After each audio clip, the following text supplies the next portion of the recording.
कोरिंथकारांक बरयलेलें पावलुचें पयलें पत्र. भावां भयणीनो, चॅप्टर 3. भावां भयणीनो, आत्मो मेळ्ळा त्या मनशा कडेन हांव उलयतां तशें तुमचे लागीं म्हज्यान उलोवंक जावंक ना.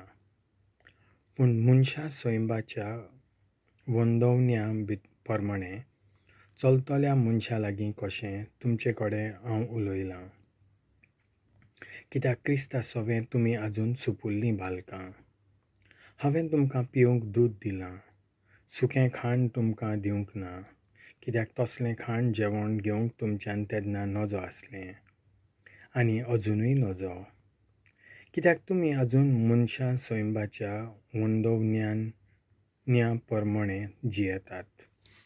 तुमचे मदें नाटकाय आनी झगडीं वसतात म्हणटच तुमच्या जिविताची चाल मनशा सैबाच्या वंदवण्यांची जाली आनी तुमी फकत मासा रोगताची मनशां जाल्यांत.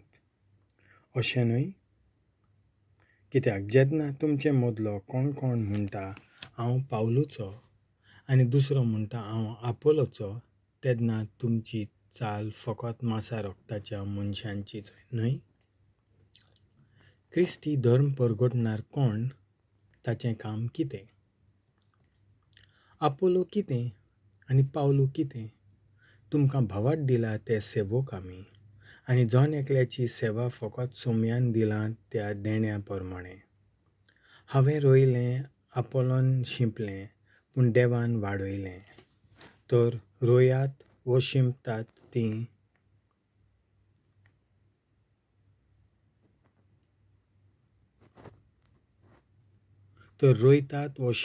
तीं म्हत्वाची न्हय? वाडयता तो की म्हत्वाचो, आनी हो म्हणल्यार देव. कोण रोयतात, दुसरीं कोण शिंपतात, पूण रोयतल्या आनी शिंपतल्या मदें अंतर ना.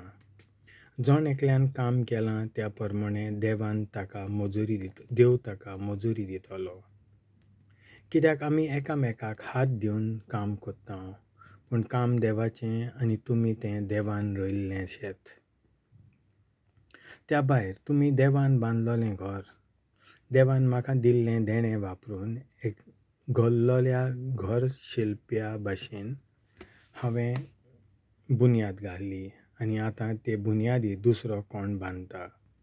पूण आपूण कशें बांदता ताचेर जॉन एकल्यान लक्ष घालचें, कित्याक घाल्ली आसा ती बुन्याद जेजू क्रिस्त. हिचे भायर आनीक एक बुन्याद कोणाच्यान घालूंक जायना. हे बुन्यादीचेर कोण बांदता जाल्यार तो भांगार वो रुपें वो मोलादीक माणकां वापरून बांदीत, वो तो लांकूड वो तण वो कोरड वापरून बांदीत. पूण जॉन एकल्याचो वावर कसलो तो दखल कोत्तलो तो सर्वेस्पराचो दीस येतलो. हो दीस उजो घेवन येतलो आनी हो उजो दर एका मनशाचो वावर कोसाक लायतलो.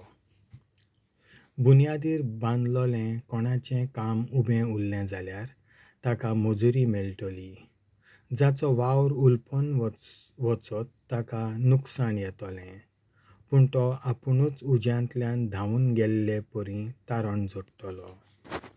तुमी देवाचें मंदीर आनी देवाचो आत्मो तुमचें सवें ठिकाण करून आसा म्हूण तुमकां खबर ना? जर कोणूय देवाच्या मंदिराचें निसंतण करतीत, तर देव तांचो नाश कोत्तलो. कित्याक देवाचें मंदीर पवित्र आनी तुमीच हें मंदीर. वयले शिकवणेचो आटाप आनी तिचे थावन काडलोल्यो बुदी. कोणेंच आपणाकूच फसोवं न्हय. तुमचे भितरलीं कोणूय ह्या युगाच्या नेमा प्रमाणें आपूण जाणार म्हूण समजतात जाल्यार तांणी खरेंच जाणार जावचे खातीर पिशीं जावचें पडटलें. कारण देवा मुखार ह्या संवसाराची जाणवाय एक पिशेपण. कित्याक पवित्र पुस्तकार अशें बरयल्लें आसा, तो जाणारांक तांचेच नादबुदी वरवीं दोत्ता. आनी दुसरे कडेन अशें बरयलोलें मेळटा, जाणार मनशांची चिंतना पोलकी म्हूण सर्वेस्पर जाणो. म्हणटच खंयच्याच मनशाचें नांव घेवन कोणेंच आपली वडवीक गाजोवची न्हय.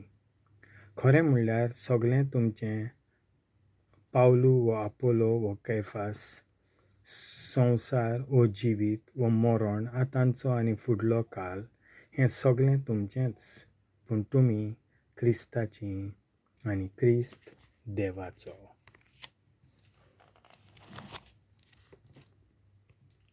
देवाचें उतर हें: